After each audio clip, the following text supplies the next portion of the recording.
Hello, I'm Dr. Joel Becker. I'm here today to actually reintroduce Dr. Gregory Stanford.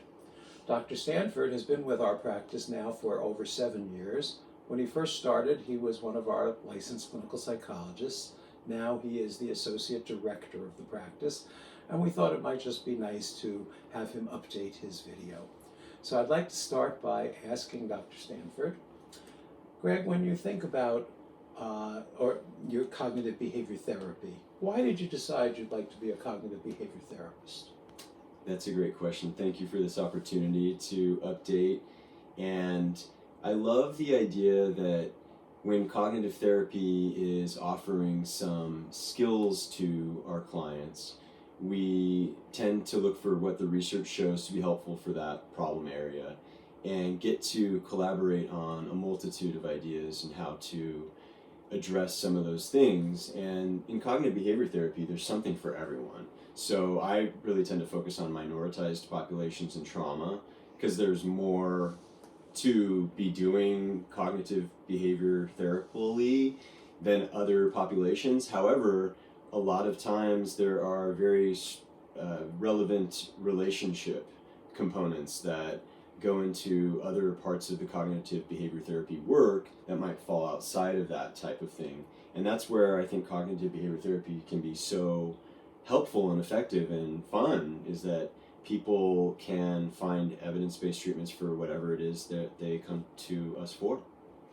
So I think what I hear you saying is that you truly like that we have research backing up what we do, and there's a great deal of variety in terms of where we can go to choose from what depending on the client.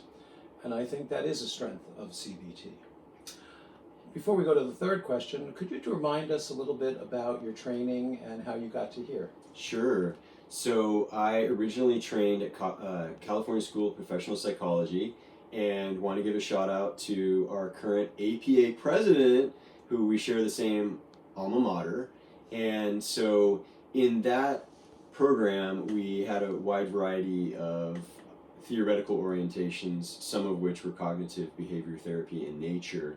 And so some of the opportunities I got to do within that program were exposure therapies and being able to see which populations might be less served, or what research could we add to certain areas that people are starting to realize that more solutions need to be kind of devoted to those things. So I really liked how my program, I'm a PsyD, which is different than a PhD. It has a more clinical emphasis.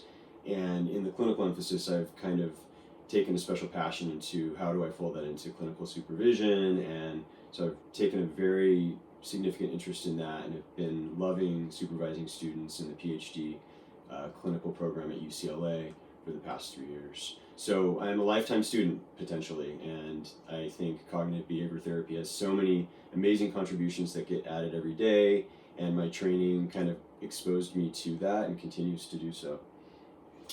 I think that's a really good answer, and I also will augment it a little bit by telling the listener that Dr. Stanford has also been an active member of our professional organization, the Association of Behavioral and Cognitive Therapists, ABCT, and in fact just last year he was the moderator of a panel discussion at our annual convention, another way that he leads and learns. The last question for today is, you've been here 7 years. What do you find to be the most valuable aspects of this place as a practice group? I would have to say it's been a lovely 7 years, and I think the amount of diversity that we have in terms of what specialties the group provides can be something that I really feel proud of. And there are amazing clinicians here who might have a few different hats that they wear. Sometimes they're a clinician here or on Zoom, since we're in the Zoom era. So there are also some teaching webinar. We have an institute here where we help other therapists who are looking to develop more cognitive behavior therapy approaches, and we collaborate with experts in those areas to do those presentations with our institute that also have APA approved continued education. And so these are levels of quality to the therapeutic space that I feel really grounded by, feel very much held to a standard that is something I want to be a part of. And so I think that's probably the reason why I love it here the most.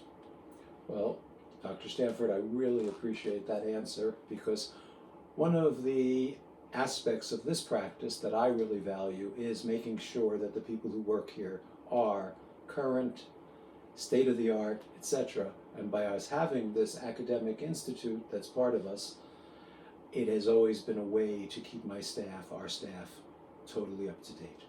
So once again, thank you for being with us. I hope that you're with us for many, many more years. Thank you, me too.